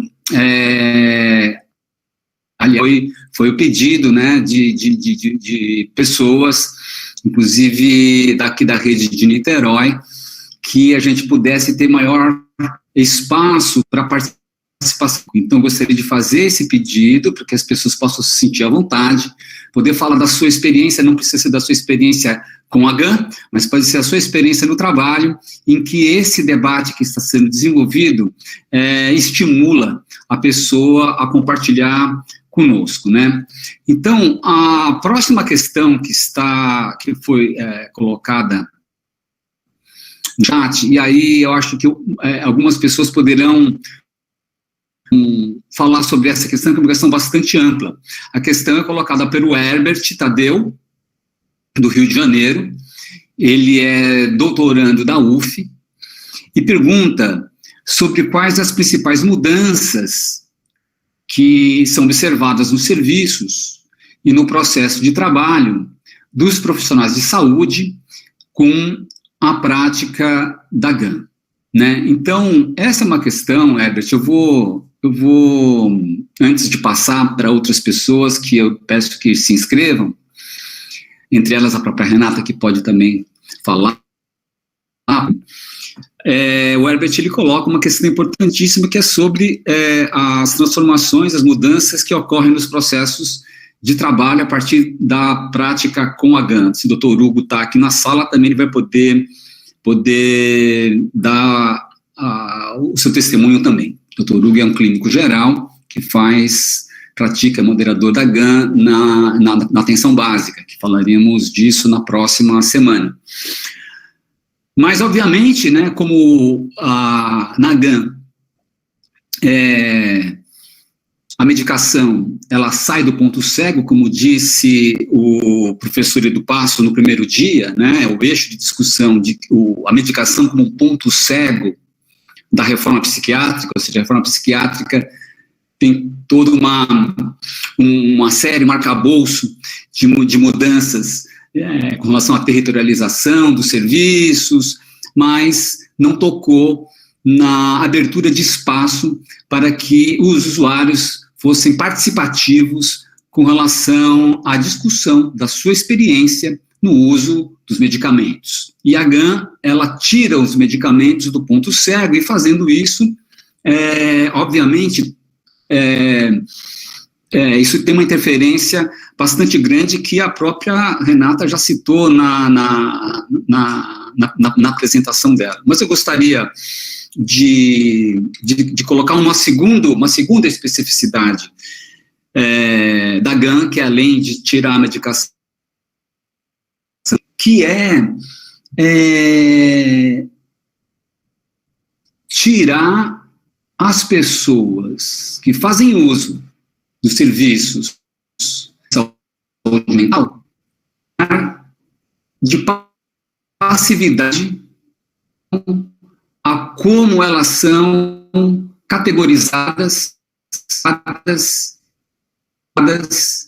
segundo saberes da psicologia, da psiquiatria, e que, a partir dessa categorização, classificação e diagnóstico, prescreve formas de tratamento para essas pessoas. Isso é normal, que na área da saúde as pessoas têm esse lugar de passividade, um lugar em que ela não detém os conhecimentos a respeito dos saberes que as classificam, categorizam e diagnosticam, para daí derivar formas de conduta, né? E na GAN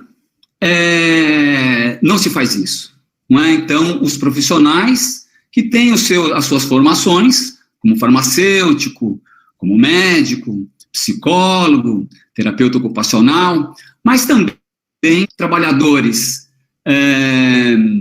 como agentes comunitários de saúde, auxiliares de enfermagem. Aliás, eu gostaria até de poder chamar pessoas que participam da GAN e que estão aqui, por exemplo, que estão aqui e que podem dar esse testemunho, que não são profissionais com formação ou psicólogo, ou psiquiatra, mas que têm uma experiência exitosa com participantes da GAN nos seus locais de trabalho, né?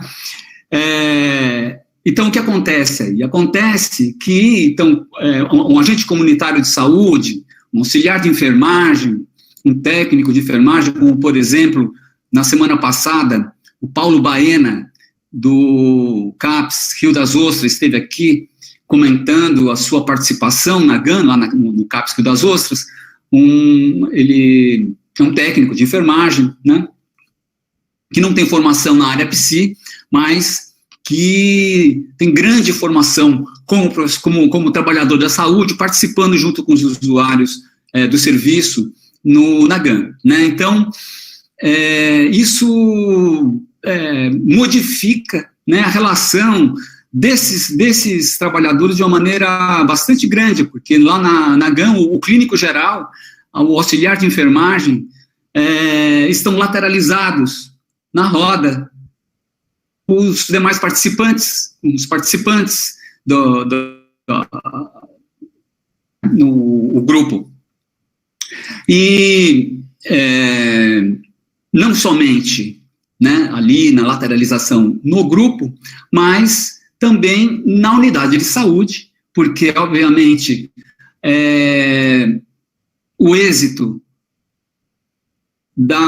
daquilo que vai acontecendo nas mudanças das pessoas que participam, não só das pessoas que fazem o uso do equipamento de saúde, mas dos trabalhadores também, começam a passar por mudanças, e isso reverbera no serviço, na unidade, né? E a unidade passa a reconhecer aquele espaço como um espaço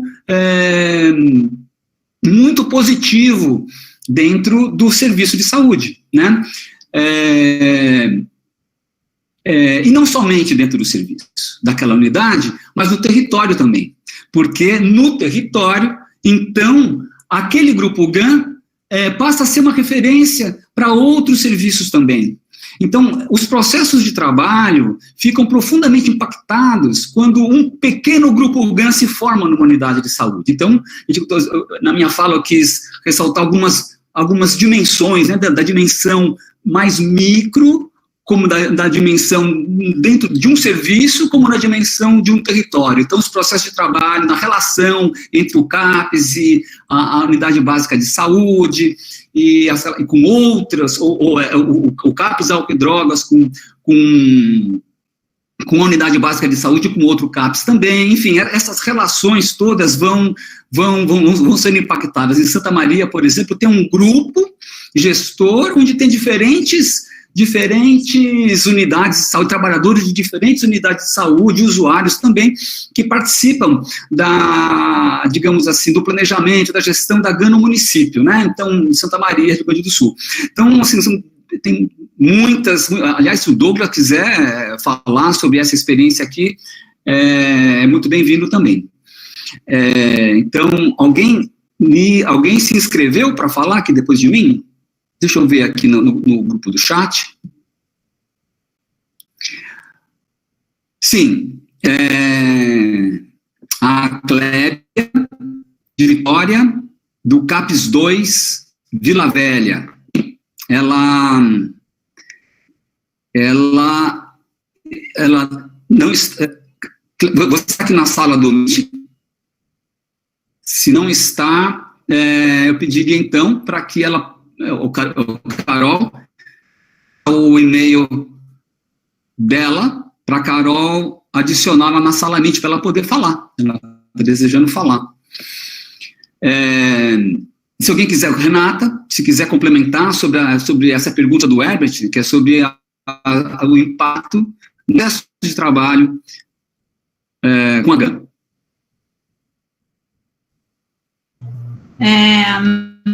Não, eu acho que você falou super bem. A Clébia, ela escreveu a pergunta dela, e eu acho que é uma pergunta importante, né? A Lina, do CAPES da Casa do Lago, também quer falar, e a Cristine, do Hospital de Jurujuba.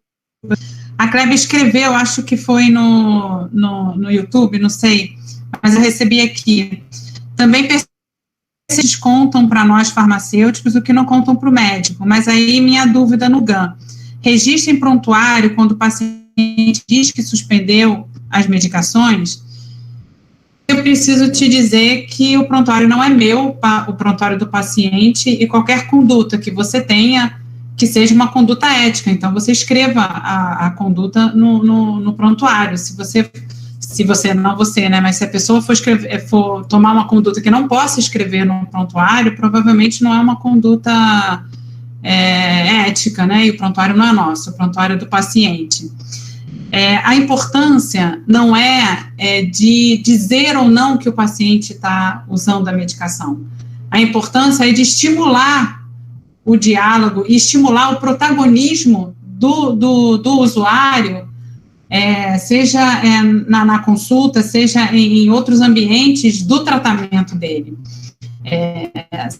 saber ou não que usa a medicação não é o mais importante. O mais importante é que isso possa ser dividido, isso possa ser cuidado e que ele se sinta legitimado de incluir o que se passa com ele no tratamento, que não precisa esconder. Não é uma questão de certo e errado, é uma questão da pessoa mais importante no tratamento, é aquele de quem a gente está cuidando. Eu digo para você que a gente sempre escreve no prontuário, as nossas condutas devem ser éticas e o prontuário não é nosso. Acho que é isso. Muitíssimo obrigado, Renata. Então, gostaria de chamar a Lina, do CAPS Casa do Largo, em Niterói. Lina, você está aqui na sala, Lina? Muito Oi. boa noite, Lina. Tô aqui na sala. Então, vou tentar ser breve, né? Eu sou uma pessoa, às vezes, que falo demais, mas vou tentar...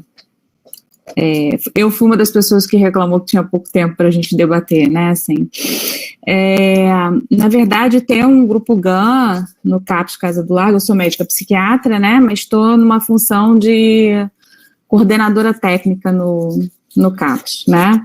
Para mim é um sonho de consumo, né? Assim, eu tive a felicidade de conhecer o GAN através do Márcio, né? Que estava fazendo esse projeto lá.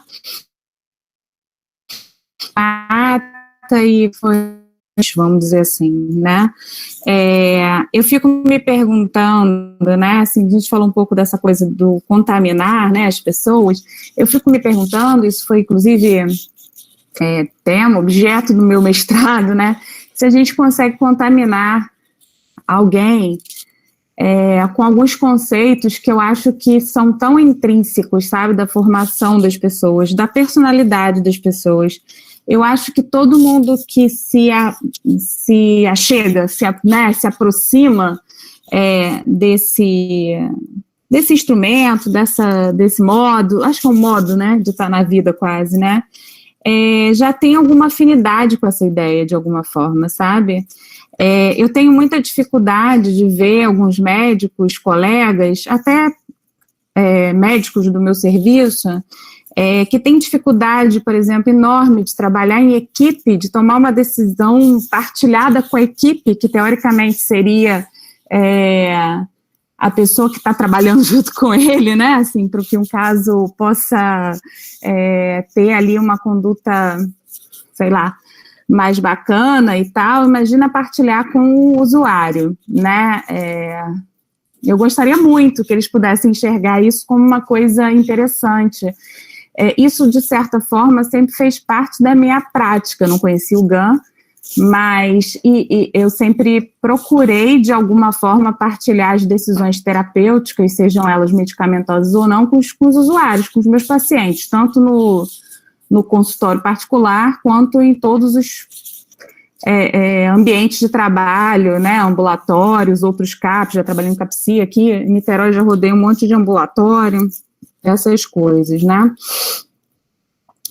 Mas eu acho que até os próprios, eu acho que é um pouco do que já foi dito, né, até os próprios usuários, né, os pacientes do consultório, eles têm um estranhamento com isso, né, assim, eu já ouvi muitas vezes, né, mas quem tem que me dizer que remédio que eu tenho que tomar é você é a médica, né, e eu falo, mas você que vai tomar, né, a vida é sua, né.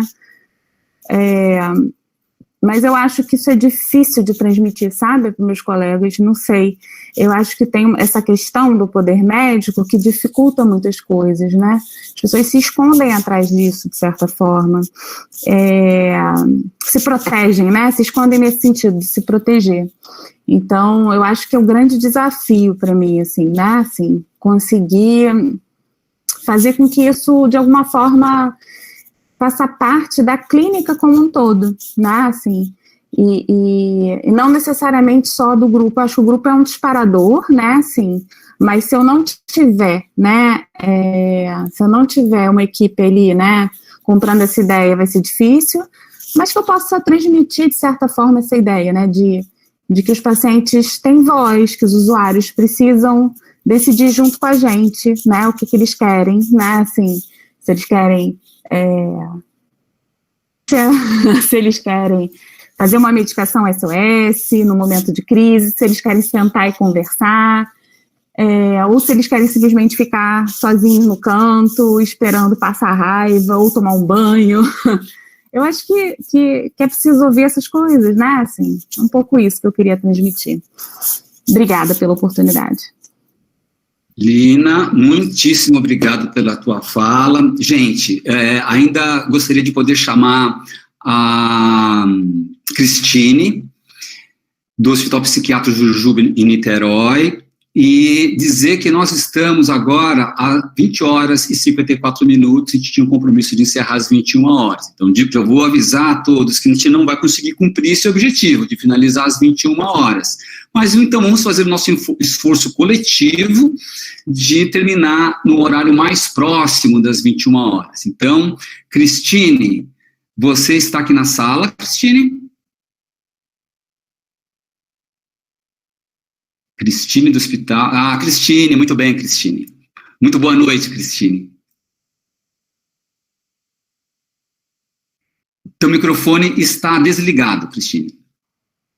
Te ouvindo. Oi, desculpa, tá me ouvindo bem? Agora está ótimo, obrigado. Boa noite a todos. Vou tentar ser breve aqui na minha fala, tentei organizar aqui minhas ideias. A minha fala de hoje é uma construção aí dos nossos últimos 3 encontros. Falar muito breve, assim. Assim, a fala de todos, principalmente da Renata, veio muito a calhar com tudo que eu tive vontade de falar, todos esses encontros. Hoje é a primeira vez que eu estou aqui no Google Meet, e acho que em razão também do meu pedido de poder participar de forma mais ativa do debate. O meu ponto de partida, quando eu me inscrevi, né, aqui para participar disso tudo, foi o não saber. Assim, eu desconhecia totalmente a GAN. Hoje eu estou no Hospital Psiquiátrico de Juruzuba. O meu setor é um setor de internação de pacientes masculinos, no setor de pacientes agudos. Eu já circulei muito pela rede, né, desde de muitos anos. Já fui do CAPS-AD, já fui do ambulatório da região norte. E fiquei muito interessada e muito curiosa, né, com a UGAN. Do primeiro encontro, eu fiquei com uma sensação, assim, apesar de desconhecer, prestei muita atenção e senti que muitas afinidades, que de fato, nós, pelo menos na rede de Niterói, a gente já os pressupostos da GAN, né, que é a importância da palavra, da escuta, mas das também. Depois do último encontro, eu saí com questões que eu acho que a Renata veio respondendo um pouco hoje, que dizem respeito à especificidade da GAN, né? No que a GAN difere de outros grupos terapêuticos, de outras propostas. Enfim, a Renata ela foi muito clara, assim, com relação a isso, né? No sentido de que, quando ela afirmou o GAN é um grupo, eu entendi um pouco por quê, mas se ela pudesse falar um pouco mais sobre isso, gostaria de ouvir. A outra questão outras questões que eu fiquei a partir do nosso último encontro tem relação com os efeitos do grupo, né? E as dificuldades que eu acho que a Renata trouxe um pouco disso também na fala dela. E aí, assim, se ela puder retomar esses pontos, assim, porque eu acho que ela trouxe um pouco que, apesar da proposta não ser de um grupo terapêutico, e aí se falou de GAN com várias palavras, estratégia, dispositivo, insumo, experiência, disparador, quer dizer que na verdade, promove a circulação da palavra, e isso, de algum modo, nos traz para a dimensão do que é clínico, né? E aí, alguns efeitos que são, sim, terapêuticos, né? Não sei, eu não gostaria muito de falar nessa palavra, mas eu pergunto, assim, se ela podia dizer um pouco sobre isso, sobre esses efeitos, sobre as dificuldades, enfim, aqui para não me estender muito. Cristine, muito obrigado pela sua participação. A Cristine, eu li os comentários dela no formulário de lista de presença, que eu gostaria que vocês não se esqueçam de responder o formulário que está circulando no chat. E aí eu vi as falas da Cristine e falei, Cristine, vem falar isso lá no meeting. Então, muito obrigado, Cristine, por você estar aqui com a gente. A Cristine endereçou uma questão para a Renata. Então, antes da Renata, que vai ser a última pessoa que vai falar, eu gostaria de poder... uma questão colocada pelo Vanberto. Ele colocou uma questão que eu vou convidar, assim, vamos lá, já são agora 20 horas e 59 minutos, estamos para finalizar conforme o nosso plano de finalizar às 21 horas, então antes da Renata responder as questões colocadas pela Cristine, o Vanberto colocou 2 questões endereçadas ao Adebal. Então eu vou ler as questões que o Vanberto colocou, mas eu faria um pedido para que Vanberto e Adebal, vamos desenvolver essas questões que o Vanberto vai colocar aqui, no encontro que estamos planejando fazer no Discord, roda de conversa e fazer um lançamento do livro ali no canal da GAN, onde vocês já receberam um link e gostaríamos que possam se inscrever e a gente organizar essa roda de conversa lá. Eu vou ler o que o Vanberto escreveu. Então ele coloca 2 perguntas para o Adebal. A primeira é, qual foi o lugar da arte no seu caminhar de autocuidado? E a segunda questão, como o debate antiproibicionista pode se inserir na GAN e no cuidado de usuários de drogas? Muito bem, são 2 questões muitíssimo maravilhosas que o Vanberto colocou aqui. O convite é que essas 2 questões já sejam 2 questões para a nossa roda de conversa com o Adebal lá no Discord. E eu gostaria de passar, então, a palavra para a Renata, para fazer a última colocação aqui no dia que não temos mais ninguém inscrito. Pode ser, Renata? Pode, lógico. A GAN se insere num serviço de saúde e um serviço de saúde mental. Então, como qualquer intervenção, ela sempre vai ter uma dimensão clínica, né? Isso, lá no ambulatório, é muito claro, a gente tem um cuidado com as indicações para o grupo, a gente tem um cuidado de supervisão também, inclusive em situações que acontecem no GAN. Mas não é um grupo terapêutico, não é um grupo em que a gente vai trabalhar conflitos, questões mais profundas, enfim, é um grupo que é muito mais diretivo nesse sentido, de que a gente tem um norte que não é necessariamente um autoconhecimento, enfim, é um norte que é autonomia, e é uma autonomia coletiva. E a gente tem um guia que nos ajuda nesse norteamento. Quando a gente começou o GAN, eu tinha muita preocupação de saber o que eu estava fazendo. Eu não tenho nenhuma formação em grupo terapêutico, eu não sei fazer. E eu precisava saber o que eu estava fazendo. E isso me ajudava, porque eu participava de um grupo de supervisão de pesquisa lá da UF, com uma regularidade. A gente tinha o GAN, eu estudei o GAN e inicialmente eu até não queria nem sair, eu queria quase que eu queria ler o GAN só para saber o que eu estava fazendo, com essa preocupação do que eu estava fazendo ali, com essa preocupação da minha responsabilidade como um técnico, né, de saúde mental. Não só a supervisão lá no grupo de pesquisa, mas como a supervisão também de dentro do ambulatório, a gente toma esse cuidado. Mas é isso, não é qualquer coisa, o fato da gente não pegar o livro sempre não quer dizer que não tenha um direcionamento, é isso que eu quis dizer. Porque justamente o direcionamento é que ele seja apenas um disparador, e que a gente possa abordar questões várias da vida, mas não é a abordar questões várias da vida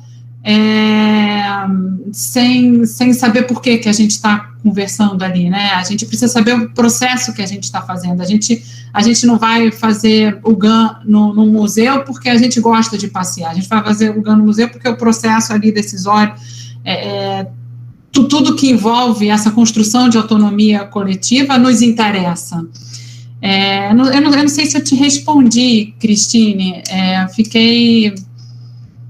Você acha que eu consegui te responder? Não sei, enfim.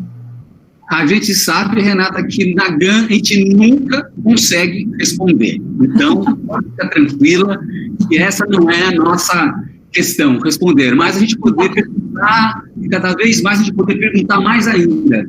É verdade. Fala, Renata. Não, é verdade.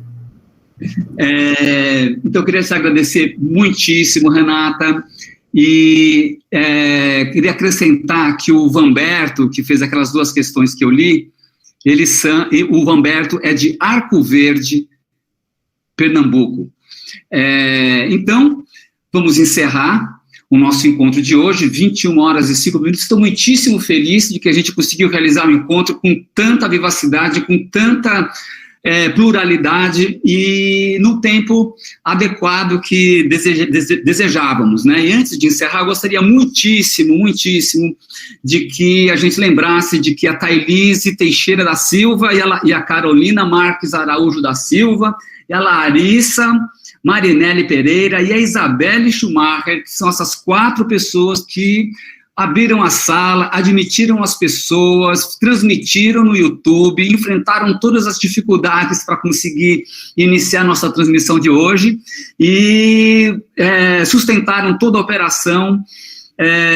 Se quiserem abrir a câmera, podem abrir, se não quiserem, não precisa, mas é um nosso grandioso agradecimento a essas pessoas. E dizer que esse evento também é uma criação coletiva, é uma criação de uma equipe que começou no comecinho, era a Paula, a Renata e eu, e depois foram entrando outras pessoas, veio o Diego Curcelli, psicólogo e gestor de CAPES em São Paulo, o Fernando da Mata, também psicólogo e supervisor de residência terapêuticas na região sul de São Paulo, e que hoje estava aqui operando o chat, o Hugo Fernandes, clínico geral, na UBS Silmaria em São Paulo, que também estava operando o chat, a Nívia Alves da Mota, assistente social no CAPS Serra, em Espírito Santo, também operando o chat. Então, assim, uma equipe interdisciplinar operando o nosso evento de hoje, e fico muitíssimo feliz. Está aqui a Carol, a Paula, a Renata. Estamos todos aqui encerrando esse evento com muita alegria. Agradeço muitíssimo a participação de todos. Nós somos durante a noite, eu acompanhei o YouTube e a nossa sala, fomos assim de 154, 153 pessoas em Indianara. Boa noite, Indianara. Todas as pessoas, o doutor Hugo, aqui, estamos todos aqui. Então, somos, além da equipe, mais 153 pessoas, 150 pessoas que acompanharam o evento de hoje. Então, Douglas, muito boa noite, gente, e vamos encerrar esse evento com muita alegria. Bom descanso, pessoal, e até quinta-feira que vem.